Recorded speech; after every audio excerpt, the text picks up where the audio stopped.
Tell you something, being a man ain't no joke. Toxic masculinity. Bullying. The Me Too movement against sex. Hello. This is Andre with a Christian Male Perspective, joined by my bro John here. How you doing, John? Doing good. How you doing? Good. Glad to have you back on. For those interested, Drew is traveling today, so he may be joining us later. But we're men in motion and we got things going on. So yeah, we're good. So today's topic, leading and thriving in the home from a Christian male perspective. You guys remember last week, we talked about leading and thriving in the workplace. And the key takeaway from that was discussing boundaries between work and home and how to have that balance. So today we're going to talk about in the home, how do we do this? How do we lead and thrive? And one of the most popular passages that you hear from people will be Ephesians 5:23.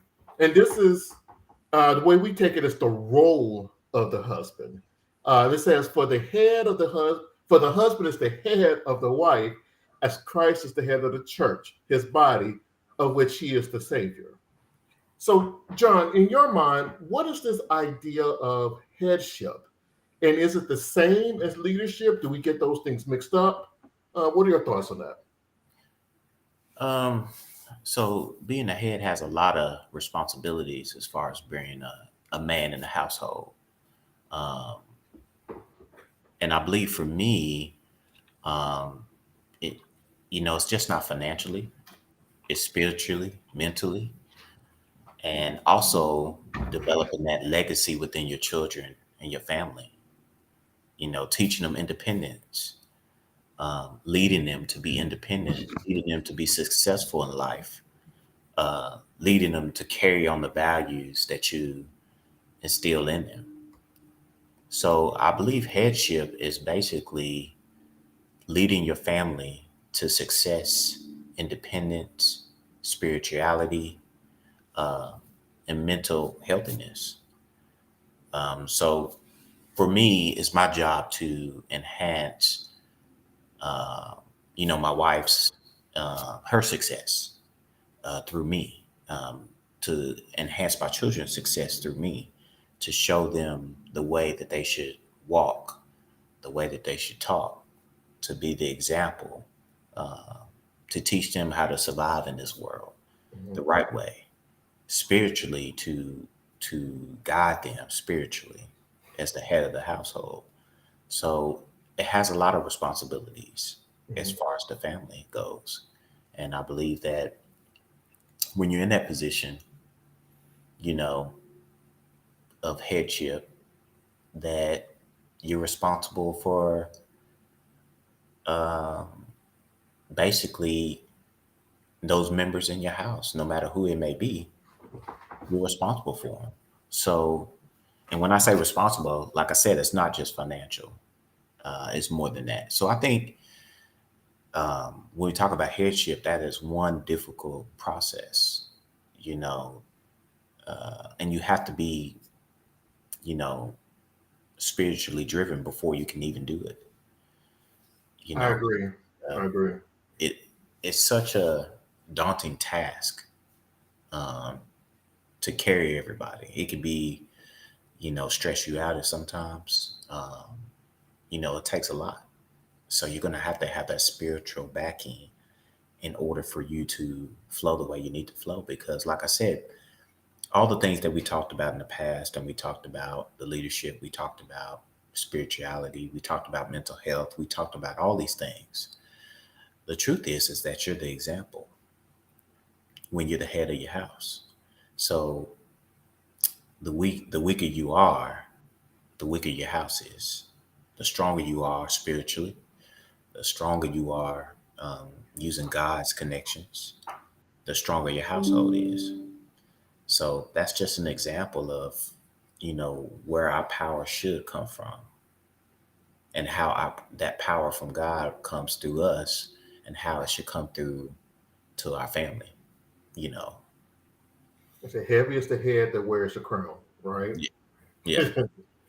So for me, the headship is similar in the sense of I think there's a difference between headship and leadership.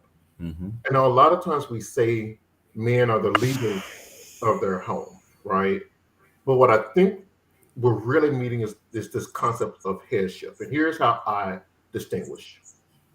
Leadership means you have responsibility in an area. And I'm breaking it down from I can go from corporate, which is the environment that I'm in. Right.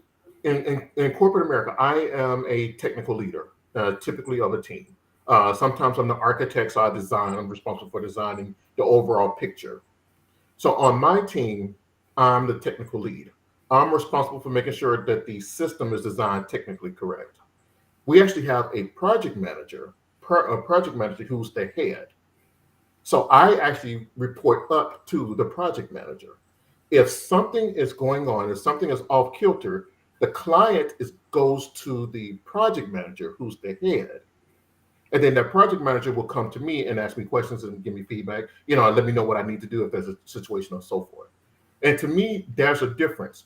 You may have, and we got like a testing lead, we got like a requirements lead. So you got different lead people that are responsible for leadership, but someone has to be the person that's the head, that's accountable. And that's why I think differentiating between responsibility and accountability. And there's like in consulting, there's like RACI charts, which is something that's possible, which is like responsible, accountable, consulted, and informed. There's a difference between being responsible for something and being accountable. The way I tell my son, I have a son that's 21, he's about to get married.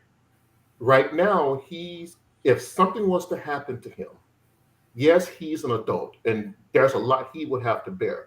But as his father, I would be the one who I still have some authority over him, some accountability over him because he's still in my house. Once he's out of my house, once he's in his own house, yes, I'm still his father and I'm still there to support him. But once he gets married and he starts fathering his own children, he will then be accountable for his house. He'll be accountable for how his house is run.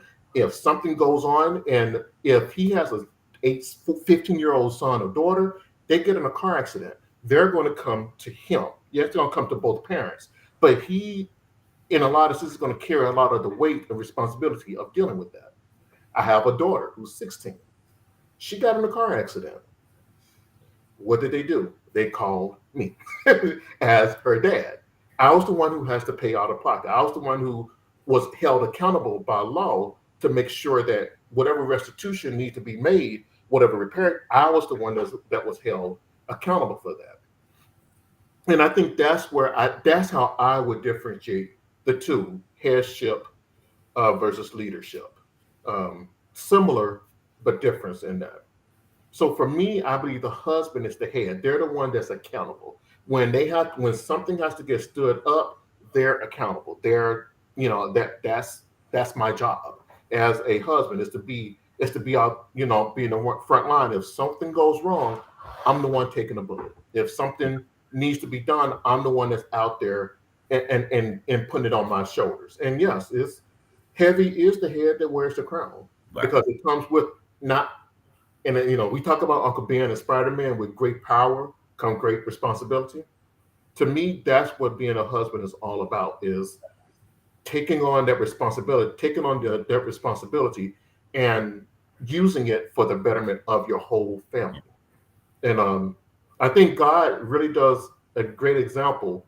If you just continue on reading in those verses, I really do believe God kind of lays it out for us men. We say our role is to be the head, but the specific responsibilities, you've touched on some of those. The first one, if we just continue on down to verse 25, that says this: husbands, love your wives just as Christ loved the church and gave himself up for her.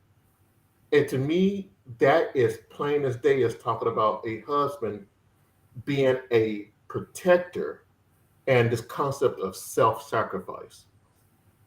What did Christ do for us? What did Jesus do for us? He sacrificed his life so that we can have forgiveness of sin. He protected us from eternal damnation. And for me, I see husbands the same way. Our job is to protect our wives financially, physically, spiritually, emotionally. It's our job to be, in the way I describe my wife, as an umbrella over our family. Our job is to be an umbrella filtering what gets in and what gets out to the best of our abilities. So that's what, when I think about that, is we're the ones taking the hits. If we're the umbrella, we're taking the hailstones, we're taking the rain, we're taking the thunder, we're taking the light. Our job is to provide that environment so that our families can thrive to the best of their abilities. Your thoughts? So I think you're spot on that. And one thing I want to touch on is we've had all the lessons, all the podcasts that we've uh, touched on every topic. But the important thing is, well, how do I get to headship? Because a lot of men, they'll interpret the Bible and skip all the steps and go straight to, well, I'm supposed to be the head just because the Bible says so. But no, he gave us the blueprint of what you're supposed to do leading up to that, building up to that. So when he says you're supposed to provide and protect, you know, loving your wife, he's giving you the steps, the blueprint in order to have headship, in order to be able to do it. So it's important, especially for the people listening, that they understand that you don't get to have headship if you're not doing the things that you need to do. The And that's title doesn't give it. The title doesn't give you. yeah, it doesn't give you the warrant, just because the Bible says so. You got to do it. It was more scriptures before this that said this is what you need to do, you know. And the important thing is, yes, Christ gave himself up for us, but what did he do to prepare for that moment? Where was he mentally? What did he have to do to gain knowledge? He worked as a carpenter. He humbled himself. He went to teachings. He did the work. So if Jesus is going to do that, what makes us, what gives us the right not to do it? You know, if we're going to claim the headship, then we have to do those things. I mean, it's just, I think that's one of the things, and I probably why you see, men struggling to have that headship, right? Because they're not doing the things they need to do, in order to have that, So, including the trust factor as well, because if your wife doesn't trust you, she doesn't trust you to be the head, no matter what it is. She don't trust you out there in the world. She definitely not going to trust you when you come home. One of the things. Go ahead. Yeah. So one of the things that I was thinking of related to that is you was mentioning doing the work to get there and building up that trust. True. This is not. I'm thinking about several hundred years ago when things were a lot more, when society was a lot different as far as technology and things. So today, a lot of guys, we think of protection as primarily physical, right? And I would say today that yes, there is a physical aspect. Every man needs to know how to protect himself physically, protect his family physically. So I think that's the one kind that we just kind of easily come to, which is good. It's good. But I think protecting your family spiritually, emotionally, and I would even say financially are things that we don't discuss, right? What No. are you letting, what are, now, here's the thing. I got kids. I know they may end up watching things that I don't know, that I may or may not approve of, depending on what it is. We all like to think that our kids are perfect little angels, but we know they're humans and they're faulty just like we are. That's part of being human. Mhm. But there are times, I think, especially as husbands, there are times when there are going to be situations where you have to stand up and be proactive in how you protect your family spiritually, how you protect your family emotionally. Who do you let knowingly come into your family? Who do you let, or what type of media do you knowingly let come into your family? I believe that husbands are responsible and accountable for that, for knowingly letting things come in. Like I said, you can't control your kids 100% of the time. You can try, but it's extremely difficult. But I think you are responsible for those things you knowingly coming in, influencing your children one way or another with different ideologies, different agendas, different mindsets. And I don't think we talk enough. We talk about the physical protection, which is good, but their spiritual and emotional protection, we don't talk about a lot. Right. Right. And that's something we have to work on. Like I said, it's how we are communicating in our home and how we are communicating in community as well. Hmm. Even when we communicate at church, we talk about some things. We really don't talk about, what we really, need to be saying, because like I said, society is different. We're trying to tread lightly, not trying to ruffle no feathers. Uh, Mm. but, we, if you want everybody wants the result, but what are we doing to get there? So to your point, when we talk about the head or, even when women talk about, well, I want this type of husband. Mm. Well, yeah, but there's also a woman's side to it, you know. So what are you doing to prepare for him? I think it'd be worth bringing on at some point in the near future. I think it'd be worth bringing on some ladies who'll be wanting to get on to get their side of the coin, because there's two sides of the coin. If you go back to the first verse, it says that is the husband is the head of the wife. Right before that, it says, "Wives, submit to your husband." And there's a lot of when some women, not all, but when some women hear that word submit, it kind of something kind of rises up in some of them and how they feel about that word. And I think I don't know. Like I said, I have my own ideas on that. So I think I'll save that for that particular podcast. But I think one of the things you said is right. There's a lot of women who want traditional, I call them classical men, old school, if you will. They want their husband that's the head, that's making decisions, that's protecting, and we'll get down to providing and being a priest. We'll get down to those in a little bit. They want that. But I think, guys, you're needing to look for a woman, in my opinion, that is going to be your complement, right? And that's, to me, that's the important part. I mean, we kind of deviate out, but this is good. I think my wife, and just thinking about my example, my wife is a great compliment to me. There are some areas we are share the same values, but as far as personality wise, we are in some ways night and day. And it actually works because there's things she brings out of me that left up to my own, I wouldn't have growth in that area. There's things I bring out of her that if she was left alone, she wouldn't have growth in those areas. So, fellas, I would definitely say look for someone that complements you, right? And a lot of people say, well, they want, someone just like you, because I don't think you're going to get the growth that you need Mhm. personally, spiritually, if you find someone just like you. You're not going to have that person that pulls those things out of you because it's not in them as well, if that makes sense. Well, yeah, in today's time, it's hard to even do that with, you might have somebody rare that grew up in two-parent household, and you have somebody you're dating that, only has one. So naturally, you're going to be different. It's no more of somebody like you. It's going to be different. And how do you gain the trust of a woman to be able to lead and be the head of the household should really be the conversation. What steps do we take to get that?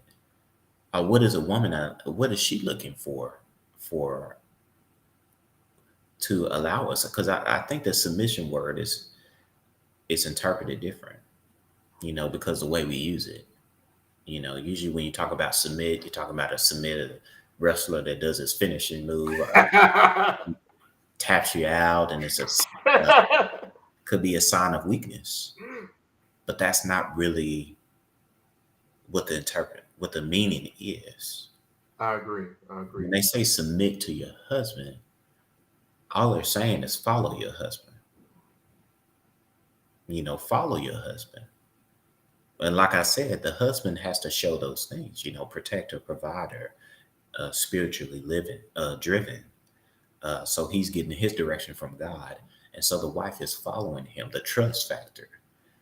So if we take the word submit out and say, follow your husband, what kind of man are they willing to follow? Yep. That's really what they're saying. I'm And not and going it to has to be, submit to anybody, but I will follow you. and I think that has to be voluntary. It can't be forced. Yeah. Because a woman is not going to submit to anything she doesn't want to submit to, basically. But she will follow the right person if you're exemplifying all the traits of headship. And like I said, trust has to be the foundation of that. The reason my wife follows me is because I have a trust. She trusts that I'm going to take care. I'm doing everything I can to put our family in the best position, physically, financially, spiritually, no matter what it is. She trusts that. So she will follow me. If I move, she'll follow. If I make a decision, she'll follow. If I say, hey, I think this is best, we'll talk about it, but she'll follow. So, that headship, um, like I said, it has a lot of underlying factors in it. Yep. So, for everybody watching out there, you know, submit is probably, they just don't like the word. But if we say, what kind of man will you follow? That is probably the question. That's basically what that means. Who are you willing to follow? Are you willing to follow your husband? And that's a good way to kind of tell if you have the right type of man in your life. Will you follow him to make financial decisions? And you say, no, he's not good with money. Well, may not be the man for you. If you can't trust him, you know, if you can't trust him, if his duty is to provide and you can't trust him to provide, may not need to follow him. Or protection, and protect is so many words, Mhm. but if you don't trust them to protect, they're not going to follow. So this is why women have a problem submitting to men, because they're with men that they don't follow. They can't follow. See, here's so my thinking on this. I'm thinking about this from the concept of men and headship. Because my son, I'm thinking about my son, and he's courting this girl right now, and I'm thinking about if a guy came to court my daughter, right? And I told my daughter, I had this conversation with her this week actually. I told her, when the young man comes, I don't expect perfection because I'm not perfect, right? I don't expect perfection. What I do expect is a clear sense of of what his role is and what his responsibilities are. That there he clearly understands what he should be striving for, right? And, none of us are ever going to get there perfectly. We're going to do our very level best. So I think Mhm. about some of these things, being a protector, provider, and a spiritual priest, the spiritual leader of our home. We're never going to arrive, if you will. But is the young man striving to get there? Is he striving to be better tomorrow in those areas than he was today? I don't expect him to be a millionaire necessarily, right? Don't expect him. But is he ambitious, and does he have a drive to want to provide for himself and his future family, Mhm. right?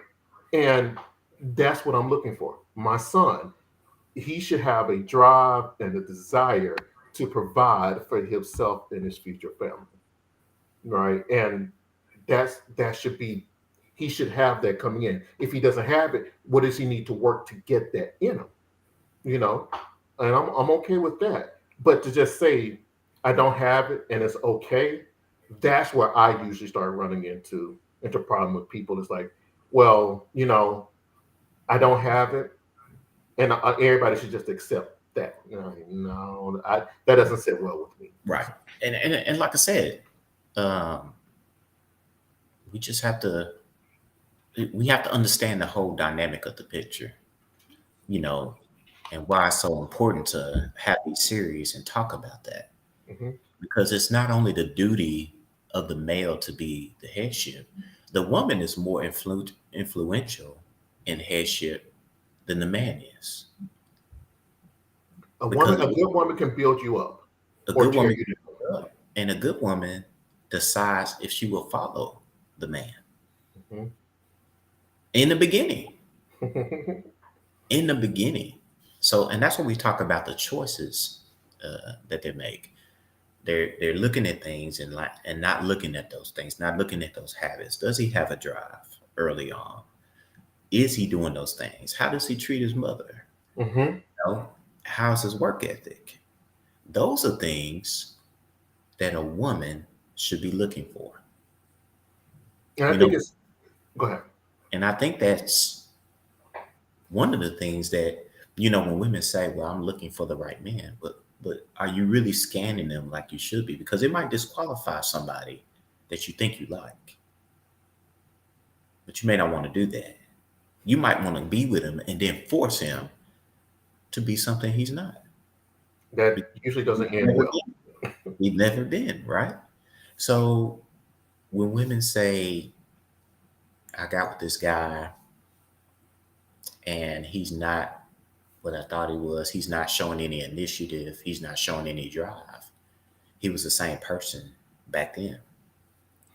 So let me ask you this: we're getting off, but this is good. It's a good conversation. Um, with men, thinking about from the concept of men, we're called to be the head, and that's fairly obvious. And that's our role is to be a protector and self-sacrificing for our family. Do you think that even like I said, most of us aren't necessarily going to be in a situation where we have to physically protect. Thankfully, most of us aren't out there where we're in the wild, wild west where the herbs are coming up on your land and trying to kill you. But what are some ways that men can show themselves to be self-sacrificing and protectors without, because that situation is not common? What are some? I'm trying to think about what are some ways that young men, especially if they're courting a lady right now, how can they show themselves to be that type of protector of self-sacrificing, have that mindset, without necessarily putting themselves in danger because that situation generally doesn't come. I think as a young male, I've always had a respect for women, right? So whenever, especially in the younger years with my wife, one thing that I can say is I made sure that my wife was safe with me at all times, because they want to feel that protection. And I always looked at surroundings. I didn't put her in danger. I always motivated her to do whatever she wanted to do. You know, I was at, I was kind of already, you know, had that mindset and she could see it. She saw the protector and provider before it initialized, because of some of the traits. So for me, I had aspirations to do things, and that's what we talked about. Um, I made her feel safe. I did those things, but it's the way I treated, just simple things. Respected a mother, Hmm. what I did for her, encouraging her, making sure I took care of her when I could, even though I didn't have the financial means. Those things are what you look at. And then always the work ethic, as far as me working, making sure that I have the drive to get up and go to work, and things of that nature. So I think the point is what can they do? I think it's more so of what you're not doing. Because you have to think about it, a woman is watching you. She decides, you know, the headship, you know, because really it's up to the woman. You can't lead anybody if they don't follow you. You That's can't be true. the head if they don't follow you. So it's really up to the woman to say, okay, he is the head. Or I see potential in him. Mm-hmm. He is the head. It's not up to the male to come in and force his way and say, I'm the head. I never say that. My wife would tell you that. I'm never going to say I'm the head of my household, but my wife would tell you. Those words come out of her mouth. They never come out of mine because my actions, So that's what young males have to understand. It's not more so us forcing our will. It's being observed. The woman that you're courting watching you, and she's seeing the potential, and she's saying those things, and she's like, he is the head. He's somebody I can follow. I want to marry this guy. And that's really what it is. A lot of men don't realize that. It's the woman that has that big piece to play. She decides. She decides your headship.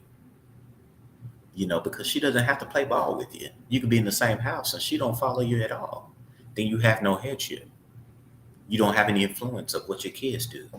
You don't have any influence of how they move or what you do as a family, what she does financially. You have no headship. So the woman is the focal point of headship because she decides that. So For me, I think of it as, when I think of self-sacrifice, and I think of being willing to do things that you don't necessarily want to do, but that would help your wife, in this case your spouse, achieve a goal or something that they want. So for example, thinking about with Victoria, she's been going on 20 years now, a little bit over, working to get her master's and so forth, and all the other stuff that's going on. Check out her channel, Pinnacle Moments. You can hear about her life story there. But now we're at a point where she's going for a master's, and she's going for a master's. She's having to do an internship, and there's so much stuff she has going on that things in the house, have to get done. And I'm still working full time, obviously.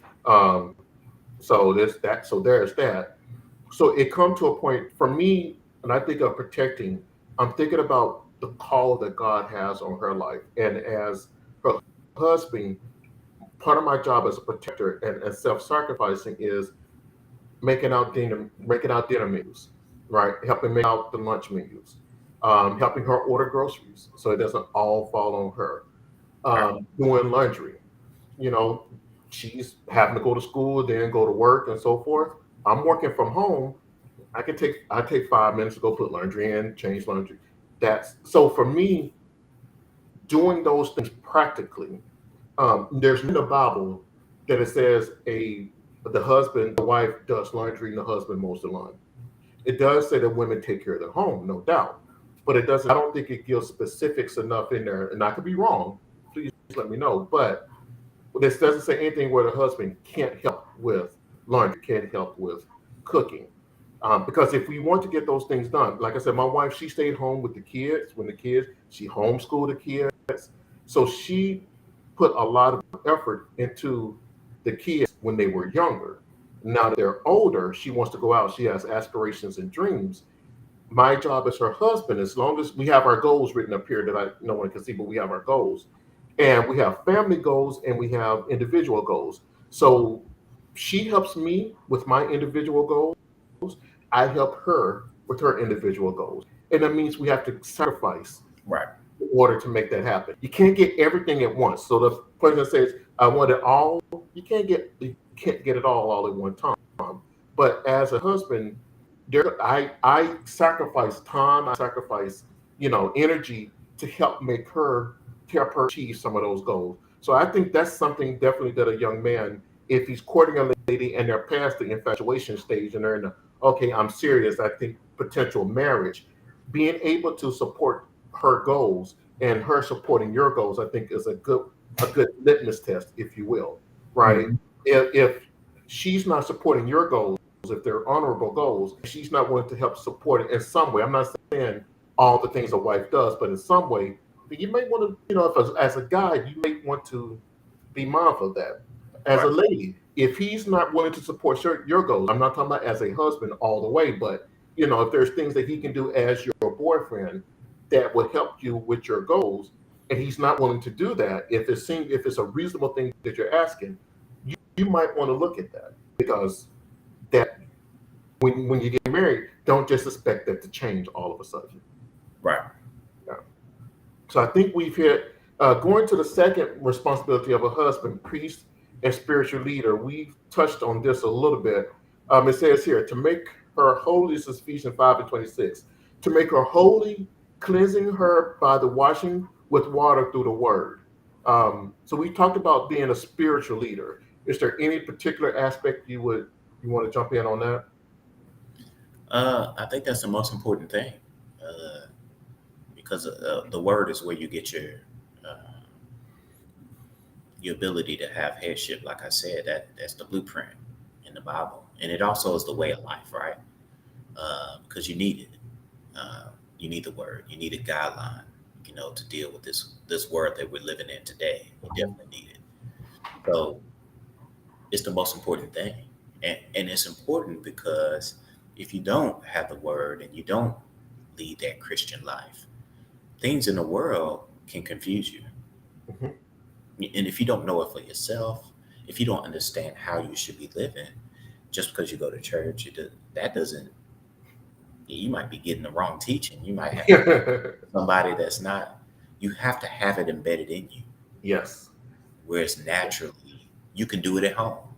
Like I said, when COVID happened, and I tell people, I said, a lot of people said it hurt the church.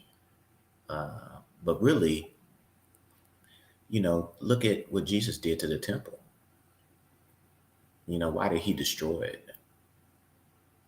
Because he wants people to get closer to him. He wants the people of the church. And when we had the COVID situation, that's all the proof you needed, that you didn't need a building to really worship. So that the spiritual leadership is being able to have that connection no matter where you are. Yeah. Whether you go to a church, where you're at home, it doesn't matter where you're at. That's the purpose of that. So knowing him for yourself, using it as a guideline, and understanding it where you can be in different situations and know and understand. So the word will give you discernment. It will give you different things, different powers that you can deal with in this world today. So if you know it from a personal level, then you're going to walk a certain way. The light's going to shine on you, no matter where you're at. If you go to work, you're going to have favor. People won't be able to figure it out. Like, how's this guy getting this promotion? How does he always come out on top? No matter what we do to him, he comes out on top. No matter what life throws at him, he's always how. But that's part of it. So I think that the spiritual leadership is the most important thing. And if you can have that connection, and your family can have that connection, where you're doing God's work, you're teaching your children about God's work and things of that nature, then not only it's a trickle effect of spirituality, but it's also a trickle effect of everything that we talked about, where you get your daughters and sons that are good people, good women and men, good fathers, good leaders, good employees, good bosses.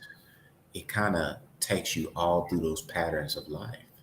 So to me, it's the most important thing, and knowing him for yourself, and not putting the label of leadership, spiritual leadership, in a building or in a physical aspect. Right. Aspect. So for me, one of the things that I've learned is that you can say a lot of things, and it's good to speak the word. But kids watch what you do more than what you say. And that's something I've learned over time. And I don't think, husband, you do things for show. I have an office here, so I tend to pray. A lot of times, I pray in my office because I can shut the door and kind of be by myself and pray. But one of the things I've started doing more and more, especially during the pandemic, was going out and praying in the living room, so that as my kids would come by, they would see dad praying, and doing my Bible study at the kitchen table, so that my sons and my daughters see me doing it. Even though I was doing it in my office, I had the door shut. It was a private situation. But I think a lot of spiritual leadership is not only speaking the word, but doing the word, setting the example, right? In church, not being afraid. And this is something I'm thankful for, the church that I go to, New Life Church in Cabot, the small one, not the super big one. Because not only do you have men on the stage singing, you have men getting up and worshiping and raising their hands and praising God. You have young men who've seen that example, who beat the girls out sometimes, when the songs when worship time is happening. And I think a lot of that is because they've seen the men in the church do that. And to me, that's a lot of what you do is by the example you set. One of the things that we try to do is we try to have a weekly Bible study. Don't always hit it, but we try to get in a good groove of that. And like this week, the schedule we were starting to do it is over lunch, like our Sunday lunch. That's the one lunch where the family goes out together, and it's kind of like a captive audience. You can't really go anywhere. You're sitting there eating. So that's an example of where today we talked about ordering your steps, how God orders your steps. That's Psalms 119 and 133. And there's a further verse we talked about that. And again, it was good to be able to sit there and to talk about it, how it relates to each one of our lives. But it's that responsibility overall, I think, is the husbands, because we're responsible for washing our wives and I say our kids with the word. There are times when my wife leads Bible study. There's nothing wrong with that. I even had a couple of times when I asked my son to lead Bible study, because I want him to get into practice of doing it. Because if he never practiced before he leaves the home, how will he know how to do? Yes, he's seen me do it, but to have him practice leading Bible studies in our home, I think is good. And now he's actually getting a young adults Bible study together through his church, right? And it's not just because he saw me, by no means. That's a God thing. But I'm glad that God allowed me to play even a small part in forming that in him. So I think seeing being that example, being the one, and this is something I had to really work on, was Sunday morning. Sometimes I get tired, and just being honest, it take my mind and body a while to get going. But being the one to say, okay, it's time to making sure we go to church, making sure everybody's up and ready to go to church. That's just a practical way you can show leadership in your home, right? You're not the last one getting out. And that's something God has really worked with me on, is being that motivator to say, okay, it's Sunday, let's go. It's Wednesday, let's go. Make sure you're there, if you come in separately. So that's something that God has really, he's definitely taught me and worked with me on. Good. Yeah.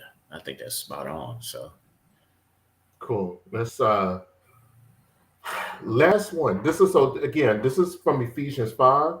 God says, through Apostle Paul, in the same way, husbands ought to love their wives as their own bodies. He who loves his wife loves himself. And for me, this is the provider or worker responsibility. And later on, it goes on that we should care and feed for our wives. We should nourish our wives. And a lot of times we think of, it's this whole mindset of 50-50. Like I said, I personally, it doesn't resonate with me. It doesn't mean that I can easily see a situation when you have a young couple that starts off where both the husband and the wife have to work. I don't think there's anything necessarily wrong with that. I personally believe that it should be the goal of that husband to be able to get in a situation where they can live just off of whatever he brings in. Now, it may take 5 years to get there. It may take 10 years to get there, depending on what his job and his profession is. But I think that should be every husband's goal, is to get to that situation. right. That's a deeply held belief of mine. Yeah. And I think, like I said, it's important to, get that understanding as well. uh, because a lot of people say, hey, it's 50-50.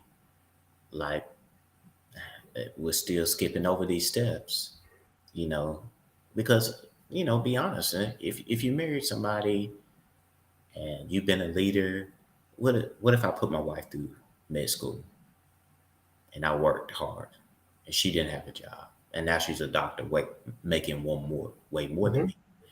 But it's not really 50-50 because I was a leader of the household and I made that self-sacrifice. Now I'm still going to make the financial decisions. I'm still going to do certain things, but my job is to let her grow. Hmm. My job is to elevate our family, build our Yes. legacy, and that's what I'm responsible for. So I think it's the way they interpret the 50-50 is the problem. And some males, they think 50-50 and automatically, oh, it's not. You're still responsible, So it's the understanding of the responsibility. And sometimes you just need to take the 50-50 out and you talk about the goals that you each have. Hmm. And it's your job, if your wife comes to you and says, you just got married, hey, I want to be a nurse, it's your job to drive that. It's your job to create the avenue where she can achieve that. So That's what that's what the job is. Coming together, coming up with a plan of your goals. You set the goals, hmm then you put actions in place where her goals can be met or your child's goals can be met. Sometimes the man gets out there and the wife says, okay, he's taking care of the house. I'm going to support him. And like Victoria did, she took care of the kids, supported where your career is already there. Your career is already at the peak. You get a promotion, it won't take any extra work. You've got everything you need. hmm Now she wants to do what she needs to do. So what do? Okay, well, let me create the opportunity for you because I'm where I'm supposed to be, but let me elevate you now. Let me do some of the household work. Let me hmm pitch in because this is what needs to be done so you can still focus. Even with your kids. Okay, let me do this because so you can be in a better position. Yeah. Yeah. So I think we need to remove the 50-50 because young people don't understand what headship and being the man is because they only think of splitting things down the middle. They don't understand the whole dynamic of it. Yes. I, So yeah. Yes. I think agree. I think they just don't understand. See, for me, it's about understanding. And when a man understands what he needs to do, he's focused, he's driven. And I think that's the communication that a lot of the young males or even men need to know that let's take a different approach. Let's not say 50-50. Why don't you talk to your wife and children and ask them what their goals are? Come up with a goal and you put together the action plan and you make it happen for them. That's what it's all about. Building your family. How are you going to build your family up? You protect them, you provide for them, you do that. How are you going to build them up? So I think Andre asked the question because we all know. We know what it is. Yeah. The kids do not. So when they say 50-50, they literally mean 50-50. So So here, right. And so, it has to be taught, for them. So yeah. And so for me, I think as a husband, one of the ways my wife, she hates this analogy, but I thought about putting together a picture. I may do that the next time we talk about this. The way I envision my job is that my wife and my kids are flowers in a garden. I am a kind of like an umbrella over them. So my job is to protect them from the rain, to stand in the midst of whatever is trying to harm them.